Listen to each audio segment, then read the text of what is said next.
the party leader will be visiting the headquarters just to check on the progress of our programs. Today, we had the National Steering Management Committee, which is a committee meant to represent the interests of the National Executive Committee, and the Deputy President chaired the session. We looked into issues of our level of preparedness on the forthcoming general elections. We have discussed in depth the acquisition of the gadgets that we are going to use in the 27,450 polling stations. Again, we've also discussed in depth how we're going to prepare a training manual so that in the subsequent days, we are going to train our TOTs to ensure that all our counties and our sub-counties have got TOTs who are going to disseminate relevant information to our membership down in the grassroots to ensure that they have the right information as pertains to the forthcoming general elections. Third, we've also looked into a general budget of the elections, but that is work in progress. And we've also agreed that in our next meeting, we're going to come up with a proper plan that we're going to publish in our dailies to ensure that our members know exactly what we are doing here at the Secretariat. Otherwise, we want to say that the party is focused and determined to do the grassroots elections. Our focus is to have grassroots support and grassroots representation at every polling center in this country. So far, we've been able to do a good software that is going to run through the elections in terms of communication, not only communicating information in terms of news, but also relaying results all the way from the polling center to the Secretariat. We have devised a mechanism whereby results will be known 5 minutes after close of polling centers. So it's going to be a transparent system that is verifiable. People will be able to verify, to know how they voted, and we want to assure our membership that we are well prepared for the forthcoming general elections. There has been concern about the election. During the NDC, there were some suggestions that the election should be pushed to next year. The party leader is on record saying that the elections will be held on 9th of December. What is the position as it stands? As it stands right now, the elections will be held on 9th December, but that resolution made by the National Women Congress last week is an agenda that has been put for a meeting in the subsequent week. We have a meeting on 2nd of November, which will be chaired by the party leader, and I think that decision will be made then. But as it stands right now, the elections will be held on 9th of December. So everybody to prepare. All aspirants and all candidates who aspire to be leaders in our party should continue registering as candidates, and all the information is on our website. Still speaking to the matter of, you said, with every general election, first of all, there are those who feel that it's happening too soon, and again, with every general election, you expect some wrangles inside within the party, that's the National Party. What's your take, and even those that are saying it's too close, and even conflict management after that particular election exercise? We do not have any wrangles in UDA. What we have is a big democratic space whereby everybody has got the liberty to say whatever he wants to say, and we have an amicable way of sorting out all the conflicts. Today in the morning, we've had 4 sessions with the Isiolo elected leaders, with the Kajiado elected leaders, Marsabit elected leaders, and Wajir elected leaders. We are trying just to find a way amicably where we can have a solution to the conflicts that are there right now. But a party without conflicts is not a party.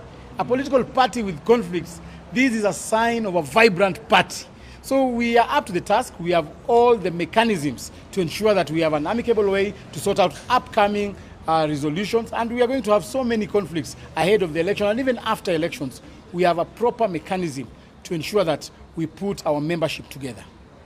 Asante sana Chair. There is a petition against you by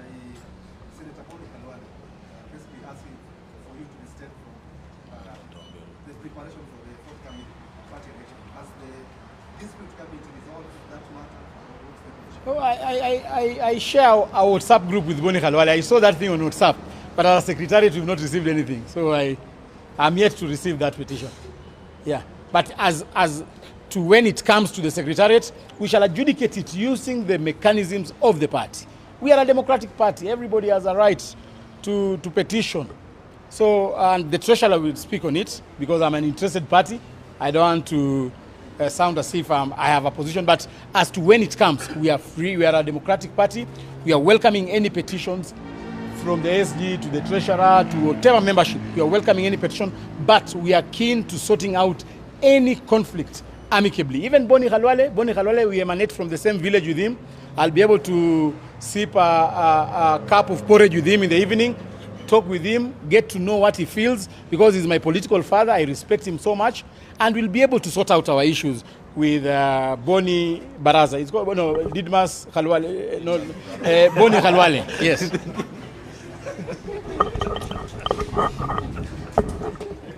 Thank you so much. As the SG has said, we have been here with the deputy party leader to see the preparedness of our elections that we intend to have in the 9th of December, and we want to assure each and every member and all Kenyans that we are going to have a verifiable, accountable election, that nobody that will not be having any wrangles as a party, and we do not have any wrangles as a party. So as SG has said, we'll be having the deputy party leader here every 2 weeks and the party leader here after every 1 month to make sure that we are prepared as a party. And we want to tell our members that, the world has gone digital, and as a party we have also gone digital. We are going to use the digital platform to vote, which is a very easy system to use and which will be very verifiable to members, and we are able to get results 5 minutes after we have voted.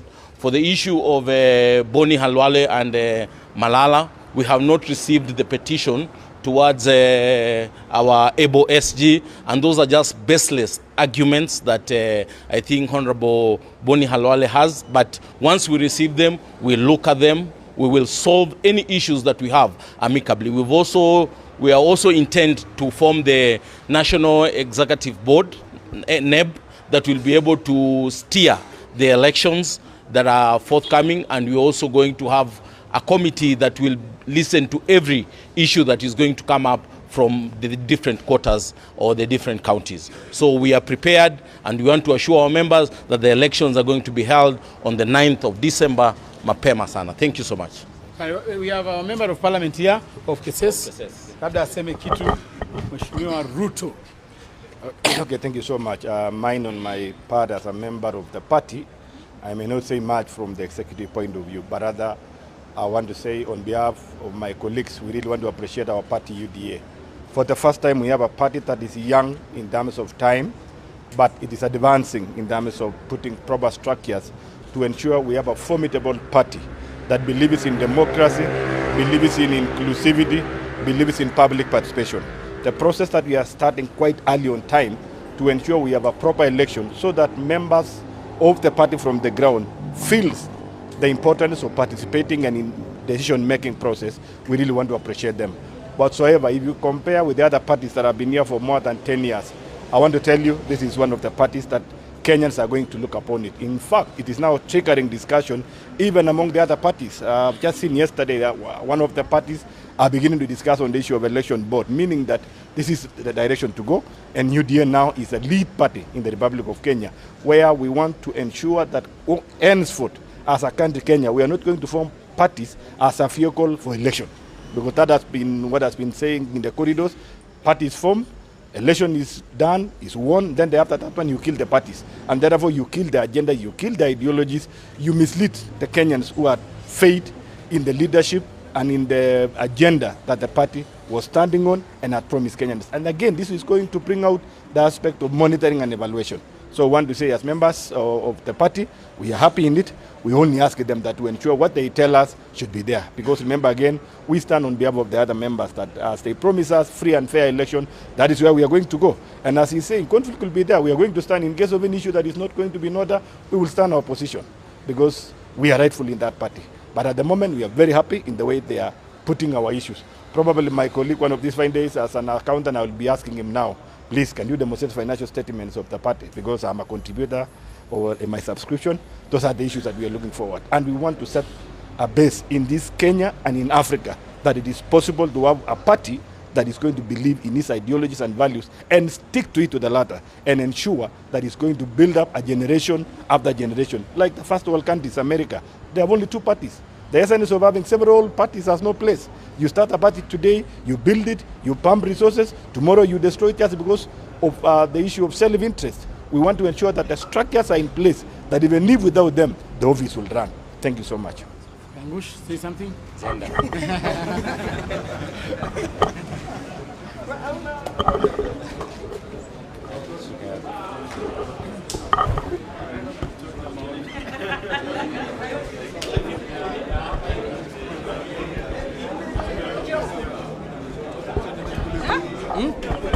Huh?